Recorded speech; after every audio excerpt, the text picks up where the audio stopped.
Israel and the Jewish people need it. America needs it. The entire world needs it. As Herzl say, Im tirtzu ein zu agada. If you will it, it is no dream. And we commit to that dream, all of us, right here, right now. President Trump, the floor is all yours.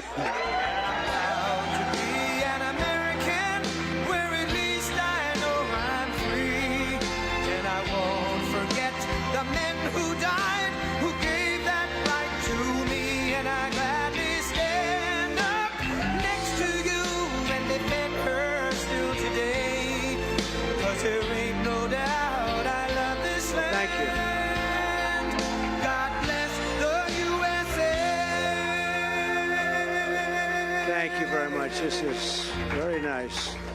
This is very nice, I have to say. First of all, thank you. Sheldon and Miriam were best friends together, and I was in their group, and we just had always a great relationship. Known her for a long time. Sheldon was one of the greatest businessmen in the world, and she's turning out to be one of the greatest business women of the world. You're doing a great job.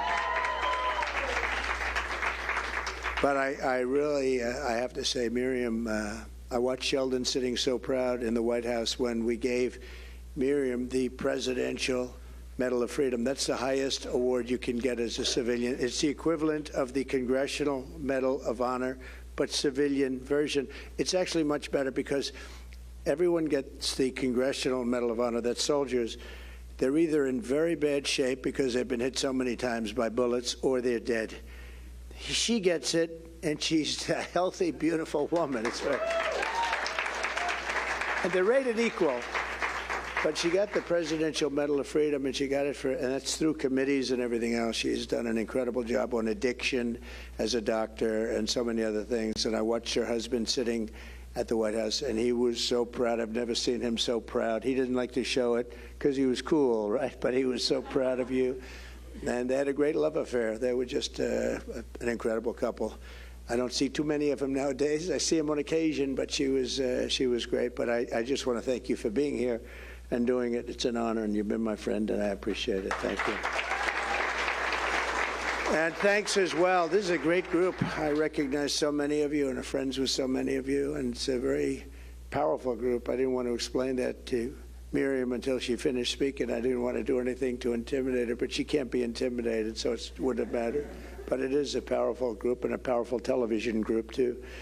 But thanks as well to all of the incredible Jewish leaders here this evening, rabbis and scholars, luminaries from business, media, politics, and including Congressman David Kustoff, who's here someplace. Thank you, David. Great job you're doing. Great job. Thank you. A friend of mine, Ambassador Lana Marks. Thank you, Ambassador. Beautiful. Jason Greenblatt, who worked for me for a long time. He's a fantastic lawyer. Thank you, Jason.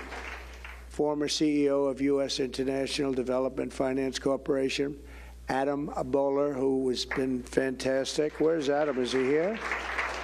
Thank you, Adam. Great job during COVID. Boy, he was a buyer. He was able to do things that nobody could have done. Thank you very much. Rabbi Kaplan. Rabbi, you're here. Rabbi? Thank you. Thank you. Thank you very much, Rabbi.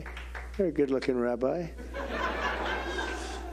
Ed Russo, who's the greatest environmental scientist in the country. Where's Ed? I love Ed.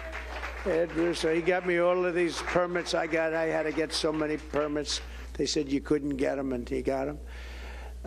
Mr. Lightstone, where's Mr. Lightstone? Where is he? There he is. Thank you very much. That's great. Thank you. Keith Raboy. Keith Raboy. Hi, Keith. How are you? Jacob Hellberg, who's a friend of mine. Thank you, Jacob.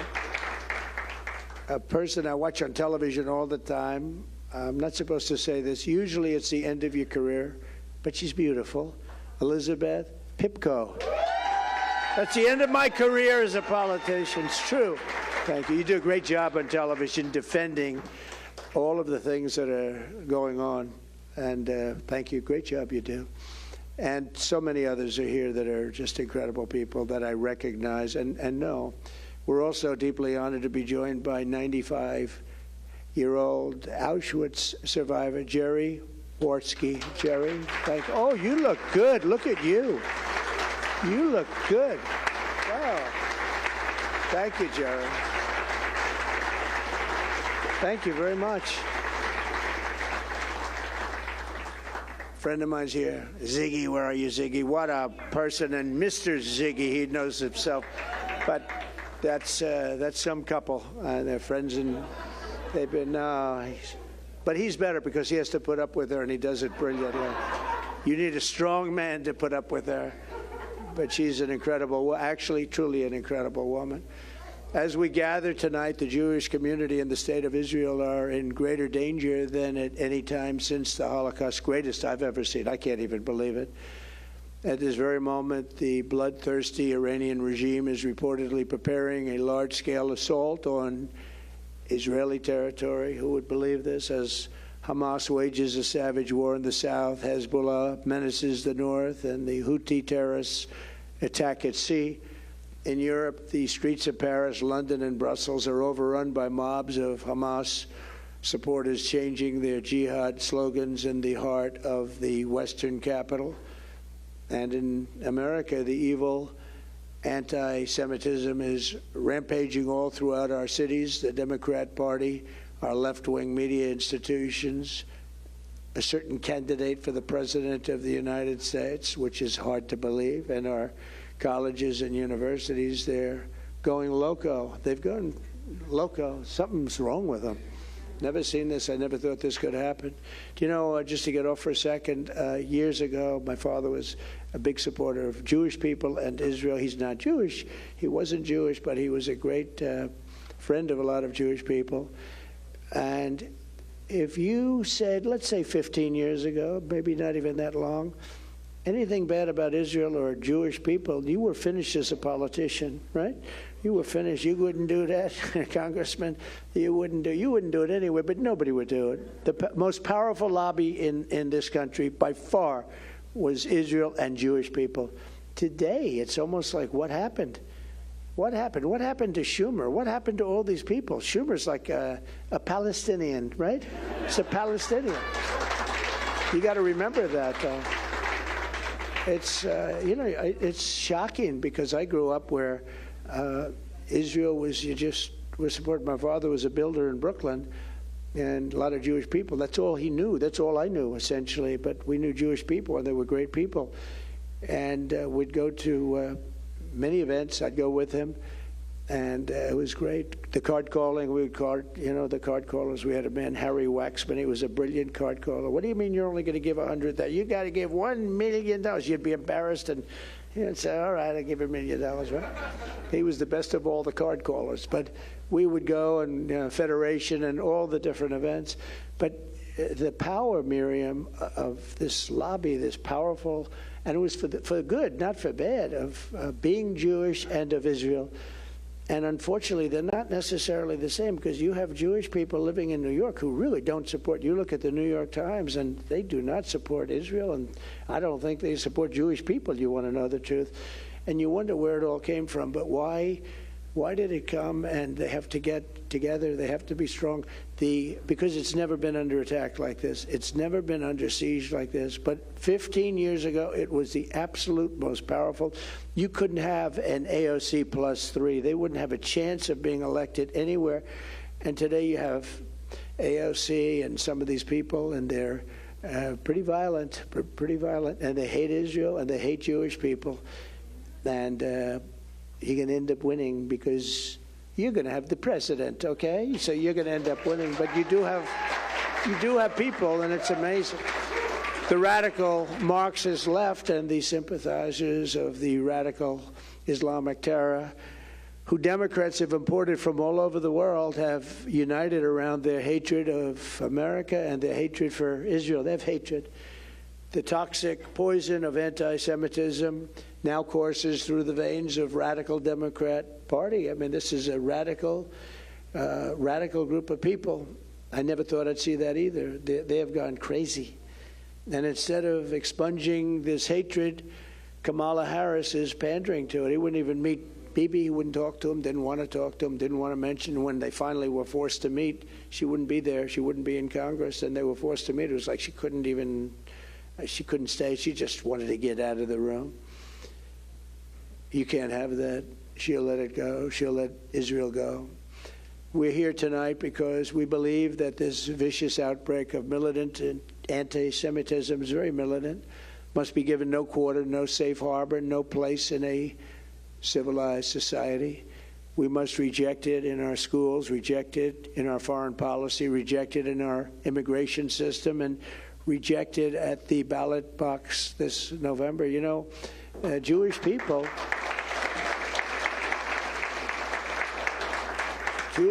have to not vote by habit. You vote by habit for Democrats, and the Democrats are really against you now. If you look at what they're doing, they're absolutely against you. You have to stop. You have to be smart. People can't believe that. I mean, with all of the things, it was so nice that you read them off, but Golan Heights, the Abraham Accords, the biggest thing, I was talking to Sheldon before he passed away. He said the biggest thing you did was terminating the Iran nuclear deal. The problem is,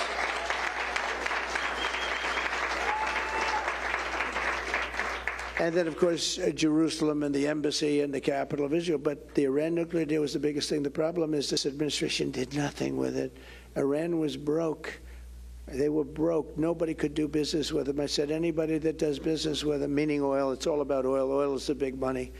You know, people make donuts and they make lots of things. It's all about the oil. Oil is the big money. They were broke. And I said to China, I said to every country, I said, any business with Iran, you can't do business with the United States. And I'm going to tariff the hell out of you if you do.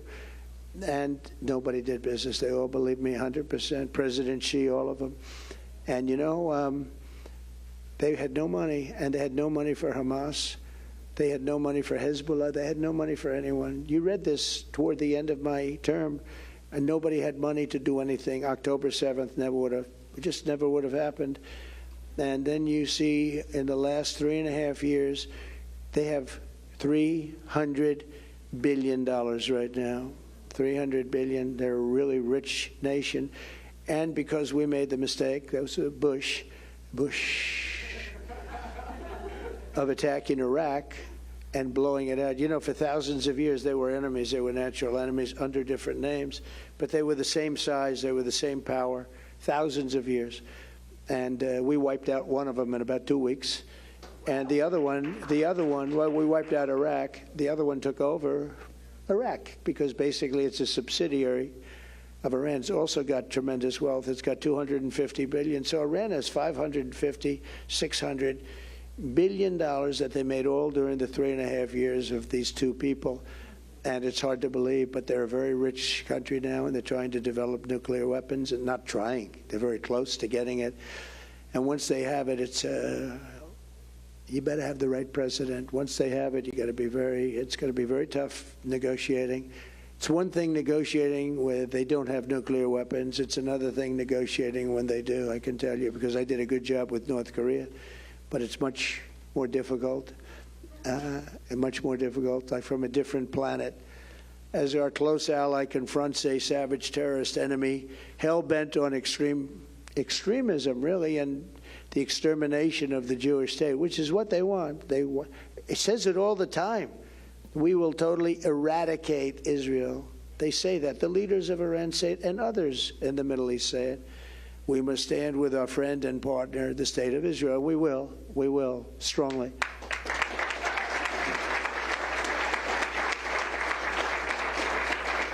And you'll be okay if you have the right president. You have the wrong president, like her, honestly, you don't have a chance.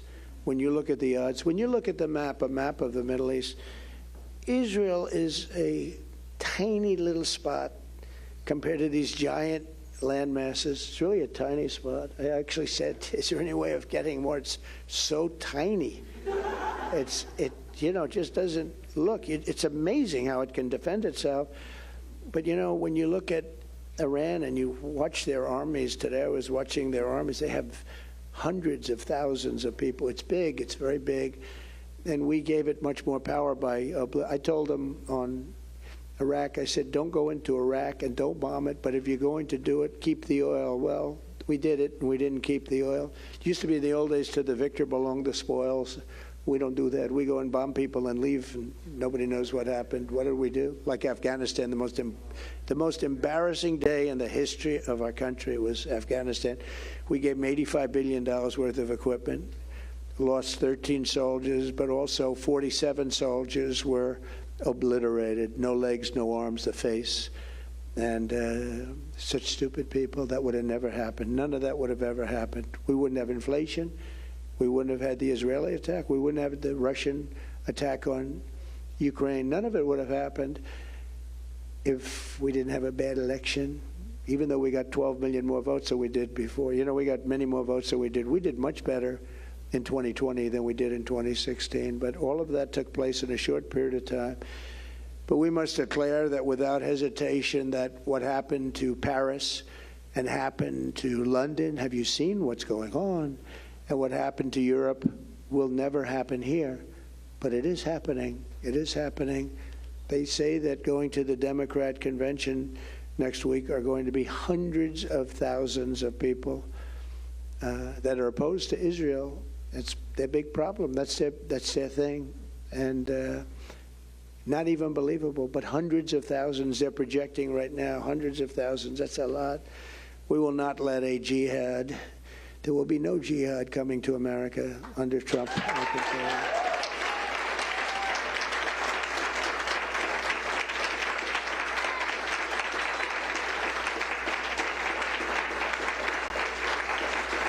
you. The surge of chaos and bigotry and violence the Jewish community is witnessing today is the direct result of weakness, radicalism, and cowardice of the Harris-Biden administration. Kamala Harris restored funding to the Palestinian Authority, as you know. She was the one that led it, and the UN Relief and Works Agency, which both funnel money directly to Hamas. She's the one that led it. And then you vote for her. I don't you got to talk to your friends, talk to your people. Ziggy, please. No, do you understand? Ziggy understands. She can't even believe it. But these are the people that give her money, and she's giving money to Hamas, Hezbollah, all of them. She's the one that really pushed for it. She supported removing the Houthis from the list of terrorist organizations, and she got that list taken out. She's the one that really pushed it hard. And remember, 5 or 6 weeks ago, everyone thought she was a nothing. Now, all of a sudden, because she was the one, they were politically correct. You know, they did that only because they wanted to be politically correct, so nobody went and challenged her. All of a sudden, it's like she's the greatest ever. She's Margaret Thatcher, liberal version, right? Can you believe it? She was nothing 5 weeks ago. She was the worst vice president ever. She was the worst border czar in history. Now she says, I wasn't a border czar. But she was in charge of the border. She did a horrible job. But a group whose motto includes the words, death to America, death to Israel, and a curse on all Jews. That's what their motto is. Most egregiously of all, Kamala Harris and Joe Biden, who doesn't know he's alive, by the way, delivered over $100 billion in sanction relief to Iran. They gave them a lot of money. They gave them $6 billion to a hostage. $6 billion. $6 billion. And it's unbelievable the amount of money they give for the, you know, when you do that, they're just going to keep kidnapping people, whether it's Russia or them or anybody else. Look what happened in Russia. We got a basketball player. They got the greatest reign of terror. This is the man, the Prince of Death, right? They call him the Prince of Death, Ziggy, right? He's the greatest arms dealer in history, they say. This is what we got. They got him back. I wonder what they're doing with him. Unsurprisingly, Iran is now trying to tilt the election in Kamala's favor very strongly. They're openly fighting for it. Kamala Harris is the candidate of the forces who want to destroy Western civilization, but most particularly Israel and Jewish people. And I'm the candidate of those who want to defend Western civilization, defend Israel, and defend the United States of America.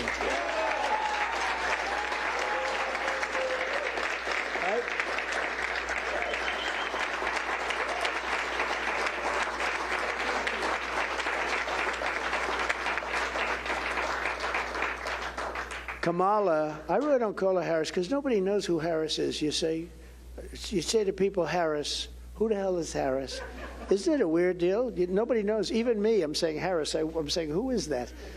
It's like, oh, Kamala, because at least people know who she is. But Kamala and Biden's weakness and indulgence of Israel's enemies directly enabled the monstrous October 7th attack on Israel. Would have never happened. They knew nothing was going to happen to them with Biden. The deadliest day for Jews since the Holocaust by far. Hamas slaughtered whole families, raped women, and burned Jewish civilizations alive and screaming. And we got to see the same video. It's incredible. And, you know, they actually deny it even took place. You have people that deny it ever took place. We do know that, right? They deny the Holocaust. But now you have a modern version denying that October 7th. I've seen it. They say it never took place. A lot of these protesters say, I don't know if they believe it, but they've been brainwashed or something. They deny it ever took place. A lot of people say that, which is pretty amazing, actually. This evil atrocity would never have happened if I was president. Remember that. It never would have happened, and it didn't happen. There was never a threat of it. Nobody ever even thought about it. With us, there was zero chance of such an attack, yet almost before the blood of the October 7th victims was dry, and even as innocent civilians remained hostage in the hands of the terrorists, and they are rough terrorists too, rough. Kamala Harris and Joe Biden began to betray Israel in an effort to appease the Hamas caucus in the radical Democrat Party. From the start, Harris has worked to tie Israel's hands behind its back, demanding an immediate ceasefire, always demanding ceasefire. It's like incredible, like they never saw what happened. That would only give Hamas time to regroup and launch a new October 7th style attack, whether it's in a year or 2 years or 5 months or 10 years, on innocent women and children. And the hostages are largely dead. I've been saying it for a long while. If you've been watching over the last few days, Hamas is really being difficult to negotiate with.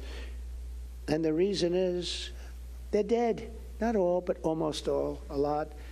And I watched the way they grabbed that one young girl by the hair and dragged her in, the way they treated her. They're not keeping people around for now 3 years. They're not going to be taking care of them for 3 years, what they've done. And they're probably saying to themselves, we blew it, because everybody wants them to negotiate. They're willing to give them anything. All they do is they want their hostages back, right? They want their hostages back, and Hamas keeps saying, oh, the hostages are gone. They're probably saying to themselves, why did we kill everybody? But I think you're going to have very few people left. You're going to have a lot of them. A lot of people that they think are alive are not going to be alive. These are very savage people. Just last week, Kamala even said she would consider imposing a full arms embargo against Israel, one of the closest allies in the world of the United States. This is unthinkable. She said that. She wanted to impose an arms embargo on them like they did nothing wrong. It's not believable. Under no circumstances should a radical extremist who flirts with an embargo against Israel, a major embargo too, just a complete embargo, Israel to get nothing, ever become commander-in-chief of the U.S. military. You know, once the enemy sees if she was ever in there, they will take advantage of Israel beyond. The biggest strength that Israel has is they know that, like with me or somebody else perhaps, but fewer and fewer people, but they know with me that they have total protection. They will not know that if this other one gets in. They know that, they almost know certainly that they will have no protection, and that it will almost considered a benchmark in the people that she's dealing with. This is a radical left lunatic that we have running for office, and I'm trying to brand her as such, because if I don't, you know, they get a lot of support. They get a lot of money coming in from lots of bad places. So we have to win the election. When I'm back in the Oval Office, I will support Israel's right to win its war on terror. They have to have a right to win the war.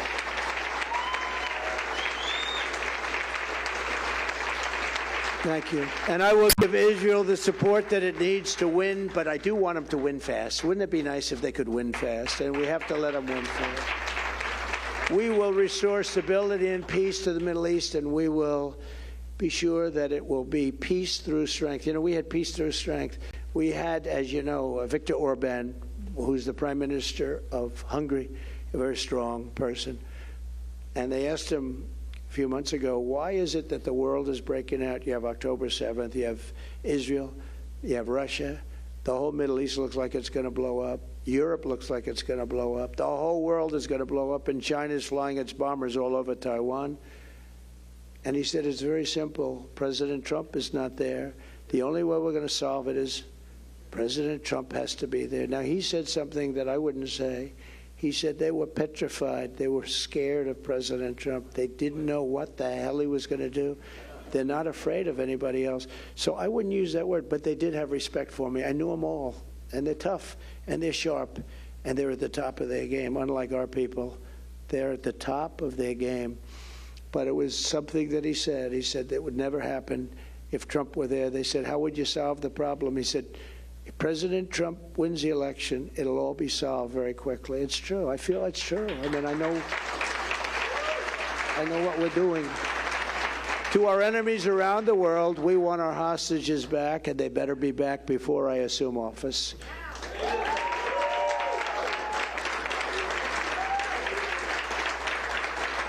Too bad. Too bad, because so many are gone. You know that. I think most of the people in this room. I watched some of the mothers in Israel saying, my son, but I haven't heard, in 2 years. They have no idea. They're not going to get a good answer. You understand that. It's a very, very bad situation. In the wake of the October 7th attacks, we've also seen the scourge of anti-Semitism rearing its head right here at home, and you've seen that loud and clear. Jews have been beaten and bear-maced. You know what bear-maced is? On their way to a synagogue in Los Angeles. Nobody's seen anything like this. It's just what's going on now is exactly what was going on before the Holocaust. Exactly. Jewish American businesses have been vandalized, and we've heard chants of death to Israel and death to America, and we've seen the prominent liberals repeat genocidal slogans from the river to the sea. That's not a good slogan. People thought, oh, what does that mean? That is not a good slogan. That's a really bad slogan. Instead of aggressively confronting these venomous anti-Semites in her party, Kamala Harris has maneuvered for their support. She said the radical demonstrators on college campuses were, quote, showing a human emotion. Oh, that's wonderful, isn't it? Human emotion.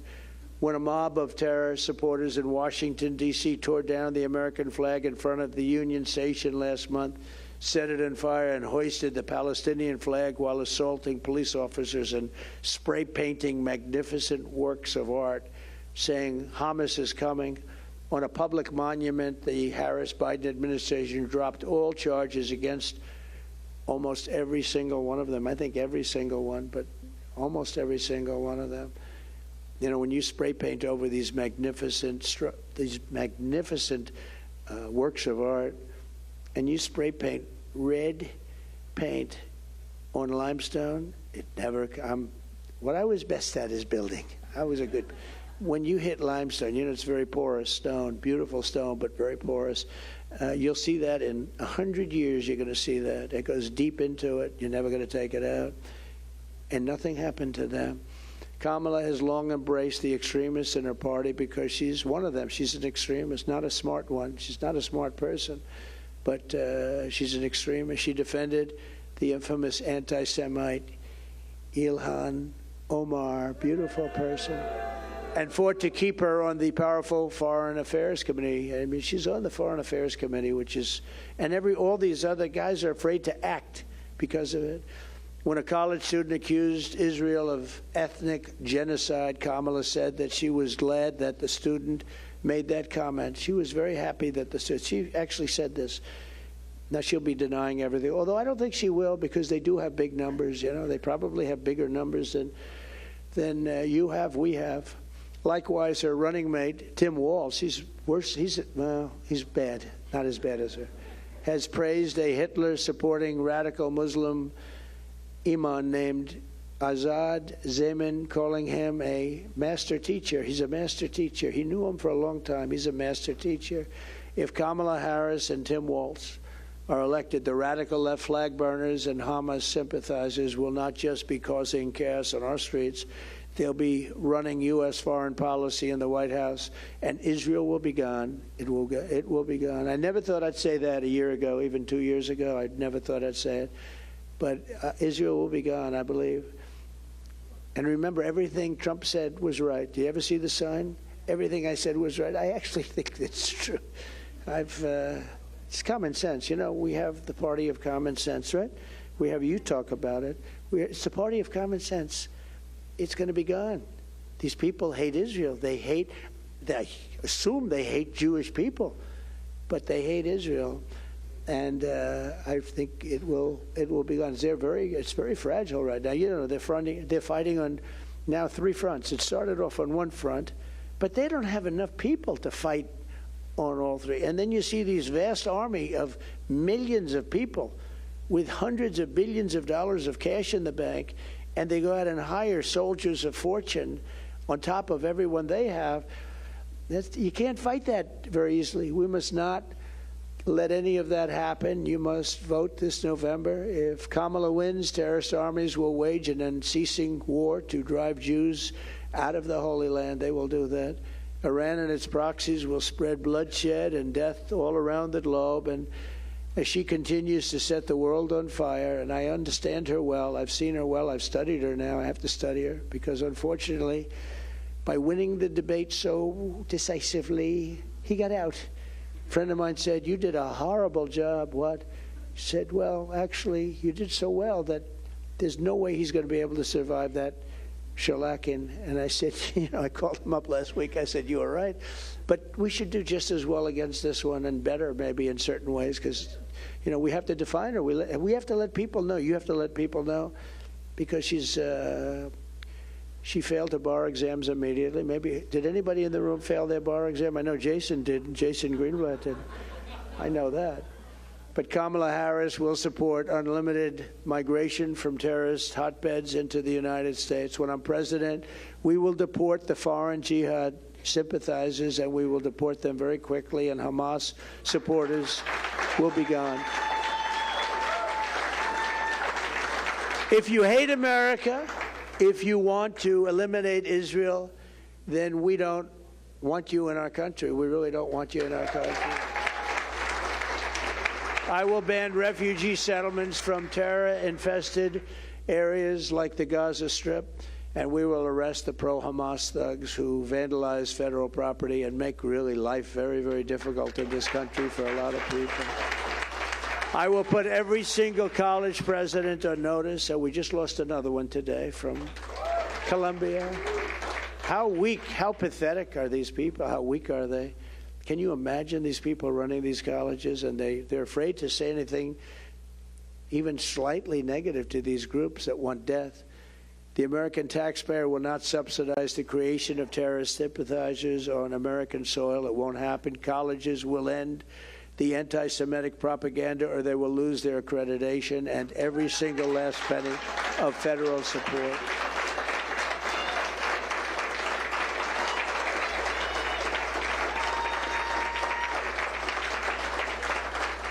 You'll see how nice they'll be. You'll see, they'll change their ways very quickly, but it's not probably from the heart. That's the problem. They may change their ways, but not from the heart. They're changing it because that's brutal, but they're not going to change it from the heart, I suspect.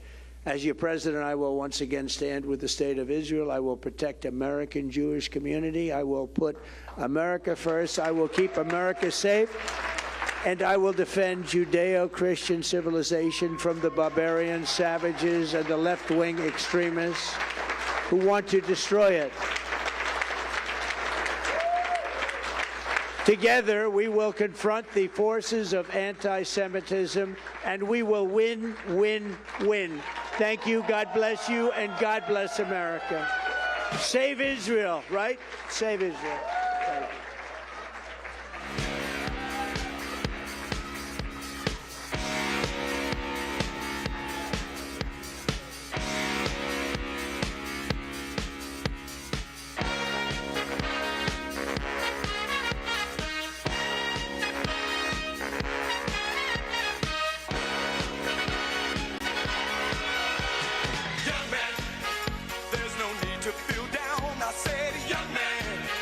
pick yourself off the ground. I said, young man, cause you're in a new town. There's no need to be unhappy, young man.